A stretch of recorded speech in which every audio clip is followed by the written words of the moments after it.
Welcome back to Silent Service. My name is Will. I hope you're doing well. Today we are going to be chatting about a book I recently finished up called Rich Dad, Poor Dad by Robert Kiyosaki. Um, Unfortunately, Matt has had an extremely busy week, and we won't get a chance to chat with him today, but that's okay because we will in the future. And to make up for it, I believe you'll get a lot out of this book that I'm going to talk to you about. So, of course, we have to start with our MAPS, right? So our acronym, mentally, emotionally, physically, spiritually, how are we feeling? So in terms of myself, mentally, I'm feeling clear. Emotionally, I'm feeling passionate about this book and about silent service. Obviously, physically, I'm feeling caffeinated. This cup of coffee is serving me well. And spiritually, I'm feeling grounded, thanks to the Most High. So, today's episode is simple. I want to share what I learned reading Rich Dad Poor Dad, and it's not a book review like our last episode, Start With Why, by Simon Sinek. This is also not a summary, but it's simply the truth, and it changed how I think about money, ownership, and even God's role in my finances. And I really do think you'll open your eyes to so much knowledge that stems from this read. So, um, before I get into this book and what it taught me, let me give you the quick version, my version, mind you, of what Rich Dad, Poor Dad is actually about. So, Robert Kiyosaki, he grew up in Hawaii and he uh, had two fathers, essentially, but not actually. So, his biological father is the poor dad that you read in the title, and the rich dad is actually his best friend Mike's dad. So, his real dad, the poor dad, was highly educated, had a good job, and believed in the traditional formula, right? We know this extremely well. Do well in school, get a stable career, and retire with a pension. Mike's dad, on the other hand, the rich dad, was a business owner who didn't have all the formal education but understood money, risk, and ownership. So in the book, he goes back and forth between two different perspectives. His dad's biological dad, poor dad, and Mike's dad, the rich dad. And it's this beautiful contrast between the two perspectives. So both dads deeply cared about Robert Kiyosaki. Both worked hard, but their beliefs about money could not have been more different. Poor dad said, Robert's dad played safe.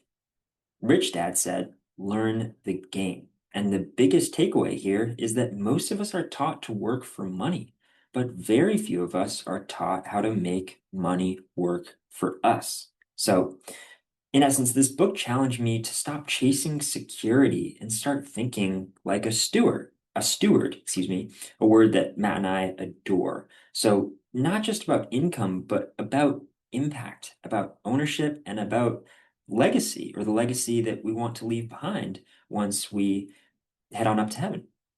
So, as we go through, think about this question if you wouldn't mind. What if your mindset about money was the biggest thing keeping you broke? Okay, now that you know that, let's hop into five of my main takeaways from the book. So here they are.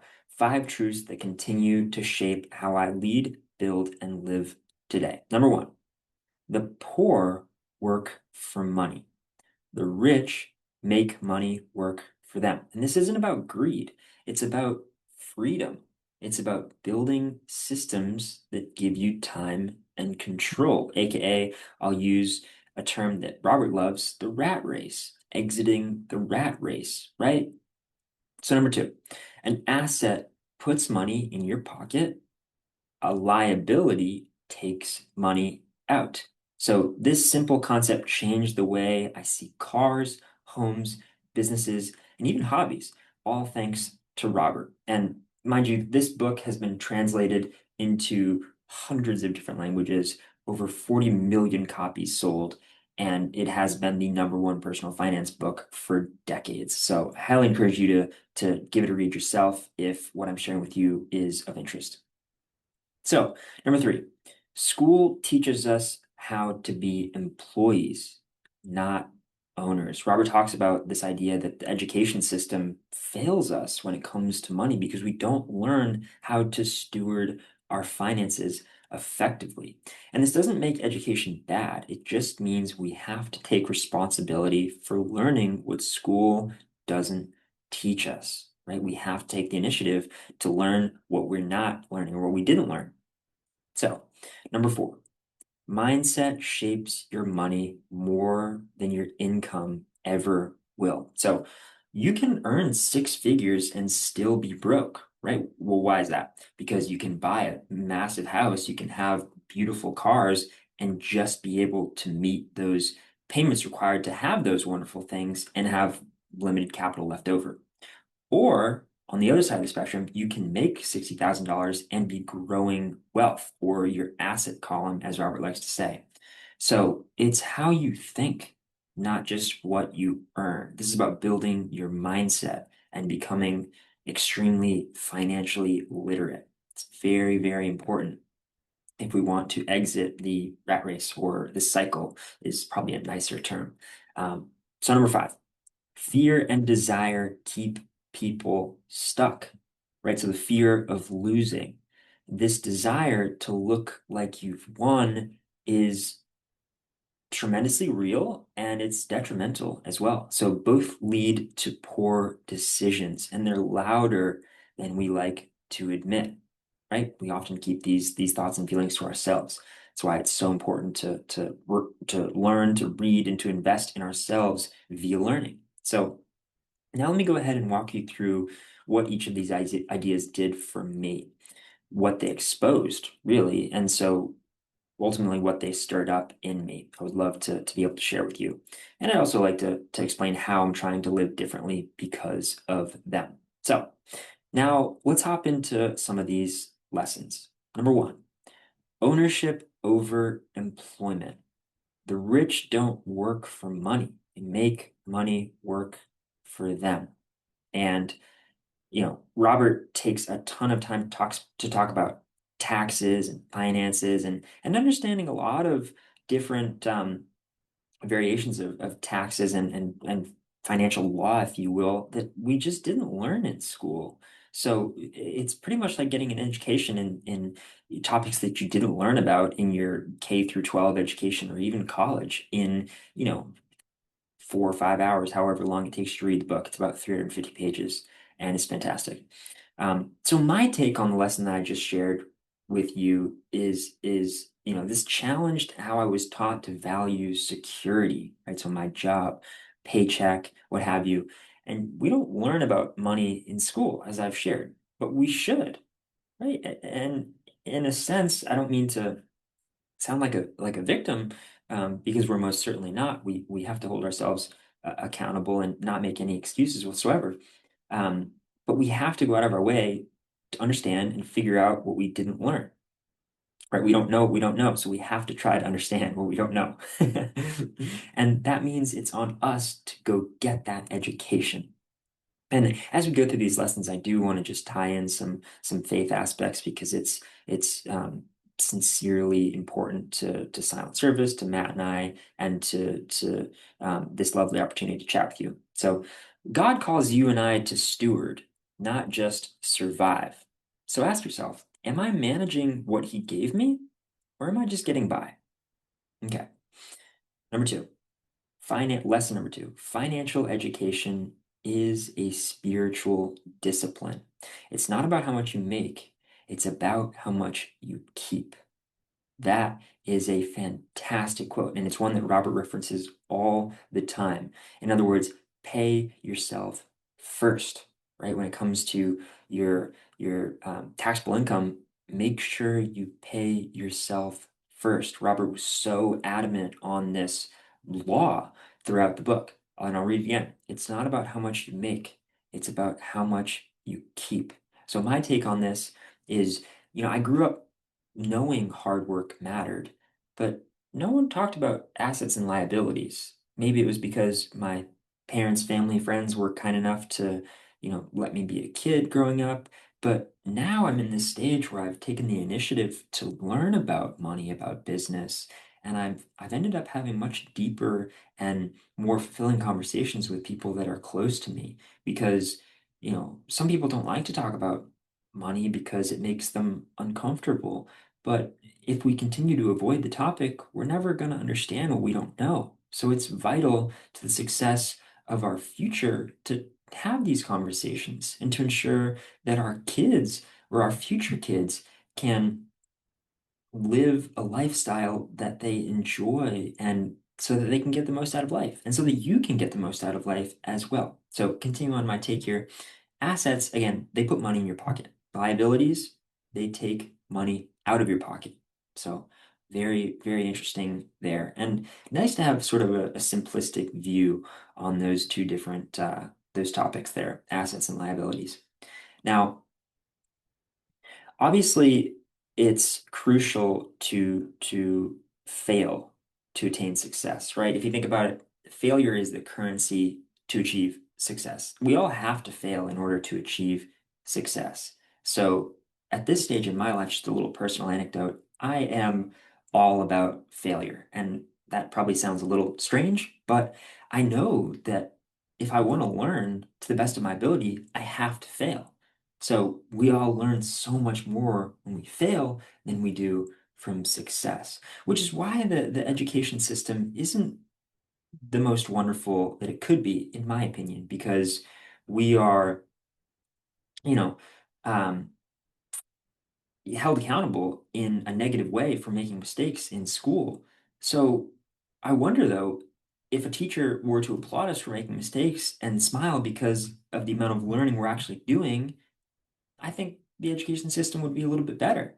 If we're constantly getting, 100%, 95%, and not getting feedback on what we could have done just a little bit better, we're not learning a whole lot. So, just something to think about. And, you know, I do have another personal anecdote I would love to share with you. When I was in college, much like Matt, I was interested in investing, and it was during a time when cryptocurrency was a hot topic. And I got with a couple of my friends, and I started to learn just a little bit about cryptocurrency, not nearly as much as I should have. So in college, I worked at the admissions office at my school, and 3, 4 days a week, and I was able to save up some money in order to invest in this hot topic or this hot coin, really. And I ended up losing every single cent that I invested. And the reason I'm so proud that I lost everything is because I learned a valuable lesson at a young age, right? I shouldn't have just invested money. I should have invested in understanding to the best of my ability before I allocated capital.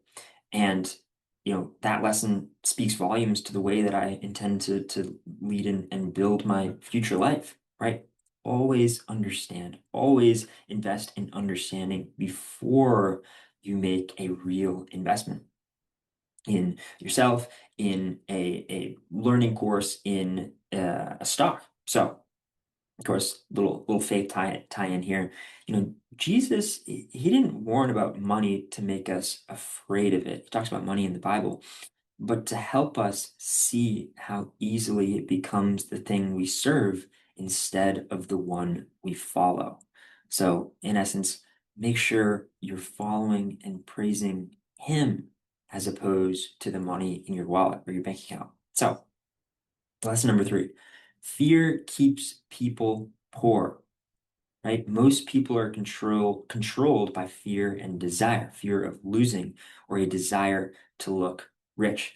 And my take on this is, that's why you shouldn't assume someone is rich because they have a Lamborghini or a beautiful Porsche, for example. They could be financing the car or leasing it just to look successful. And as I was reading this, I'm sure, you know, you're a little bit like me. It seems to be a common trait in most avid readers.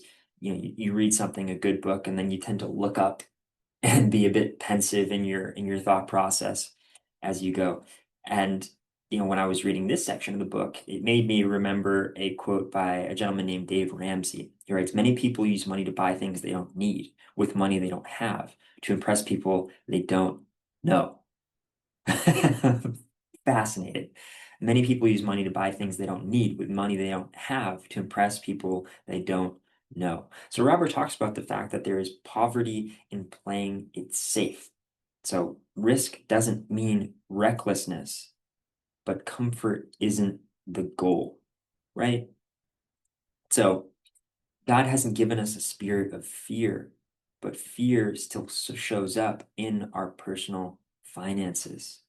And so we can minimize this fear by learning what we don't know, by taking the time to invest in ourselves so that we can become financially literate, right? Increase our financial aptitude, if you will.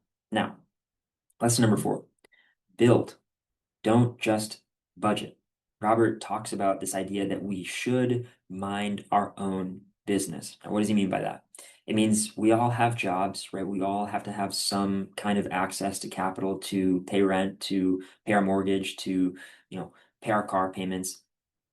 But what he's talking about here is that we should all have an asset column, right? So, that could look like investments in stocks, that could look like investments in real estate, and we should be building this out as we accumulate our wealth via our paycheck so that our money can grow. And he talks about this because he's focused on teaching us to make money work for us as opposed to working for money. There's a key difference here, and the most financially literate people understand this to their core. So my take on this is we're called to build something, not just track expenses and stay afloat, right? So we're not really getting a whole lot out of our paycheck if we're simply paying all of our bills up front, our house, our car payment, and having little to nothing left over to invest in something that, will compound for the next, 30, 40 years or 10, 20 years, however much time you believe that you have. So even if it's small, Robert implores that we should start owning something, right? A side hustle, a brand, a service, what have you. Anything that speaks to you that you find interesting or you're passionate about, you should intend to own. So, lesson number 5, your kids will inherit your mindset. The most powerful form of education is what children learn by watching. So, my take on this is whether you're a parent, a spouse, or a mentor, you're always teaching by how you live, right? Actions speak louder than words. One of the oldest quotes in the book, right? Are we showing people how to live free or just how to stay comfortable, right? And if you're like me, you want to learn how to live free and not just stay comfortable because growth and learning doesn't typically happen when we're comfortable. It happens when we're learning and failing and desiring to achieve more. So this reminded me of um, Proverbs, actually, chapter 13, verse 22. A good man leaves an inheritance, not just money, but mindset. And that ties back beautifully to this lesson that your kids will inherit your mindset. So I've given you an awful lot to think about, but I do want you to ponder 3 questions that I have written down here for you. Number 1, what financial belief did I inherit that I need to unlearn? So take that and give it some thought, you know? And what's beautiful about this book that I haven't mentioned to you yet is it is, catered to the reader that wants to hone in on what they learned based on each chapter. So at the end of each chapter in Rich Dad Poor Dad, there is a section, basically a summary section where he summarizes everything in the chapter and then he leaves questions for you to think about and to speak with your study partner or somebody that's also read the book, somebody that is reading it as you go. So he's almost implying that you're reading this with somebody, which I kind of like. It's sort of like your gym partner, if you will. So this question again, what financial belief did I inherit that I need to unlearn? Or what financial belief did you inherit that you need to unlearn? Relates to the idea, to an idea from a gentleman by the name of Alvin Toffler or Toffler. Forgive me if I'm saying that wrong, but he writes, "The illiterate of the 21st century are those who cannot read and write, but those who cannot learn." Or excuse me, the illiterate of the 21st century are not those who cannot read and write, but those who cannot learn, unlearn, and relearn. Fascinating. Fascinating. I I remembered that quote. I looked it up and I sat with that for a while because I believe it is so evident and so impactful for our future. Number two, the second question I have for you is, are you building assets or just maintaining your lifestyle? Right? We have to focus. In episode one, we talk about on Silent Stars, we talk about compound interest. How do we get money to work for us as opposed to constantly working for money? Third question I have for you is, what legacy are you leaving spiritually, financially, emotionally? Are you taking the time to share your mindset with your kids? And I'd go as far as to say is your mindset one of poor dad, right? Robert's biological dad, or is it one of rich dad, Robert's best friend Mike's dad? So do take some time to think about those questions, and I believe you'll get a lot out of uh, sitting with them for a while. So if this episode stirred something in you, go ahead and pause and write down what needs to change based on those questions, based on what you learned from the lessons and the takeaways. But please don't let it stay as inspiration or motivation. Let it move you toward ownership, toward building your asset column, toward freedom, and toward your overall purpose, right? I sincerely encourage you to give this book a read because it might change the way you interact with your children in terms of sharing your mindset. It might change the way that you decide to interact with your friends. It might change the kinds of conversations you wish to have because it very well could light a fire underneath you to want to make some positive change.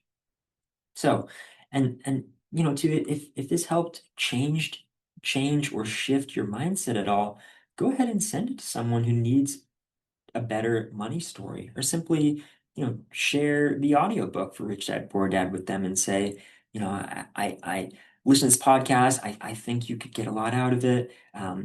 Or, don't share the podcast, just share the title with them because, that's just a nice way to let them know that you care about them and their future. So, for someone who's still stuck in this cycle, or again, the rat race, as Robert calls it, you never know how one book or one conversation can change everything. And, I've heard a lot of extremely successful people say that the most successful people they've ever known are those that believe in themselves to such an extent that it seems crazy. And this relates to three words that Robert has mentions in his book several times. And I have it underlined several times in the book. And it is simply, it's also the quote of the day, but it is simply, doubt is expensive by Robert Kiyosaki. So do not doubt yourself, right? Bet on yourself, right? You should be thinking that there's no one I'd rather have doing this job than me. There's no one I'd rather have going out of their way to try something or take a risk than me. Believe in yourself, right? It sounds cliche, but it's true, right? And it goes back to what we've been talking about, in terms of time, right? With socializing. If you don't want to spend time with yourself, why should other people want to spend time with you? If you don't believe in yourself, why should other people believe in you? So doubt is expensive. Go ahead, think about those three words, think about those questions I left for you, and we will see you in the next episode of Silent Service. Thank you so much for being here, and please do go ahead and read this book if you so please. I believe you'll get a lot out of it. Alrighty, have a wonderful rest of your morning, afternoon, evening, what have you, and we will see you in the next one. Bye bye.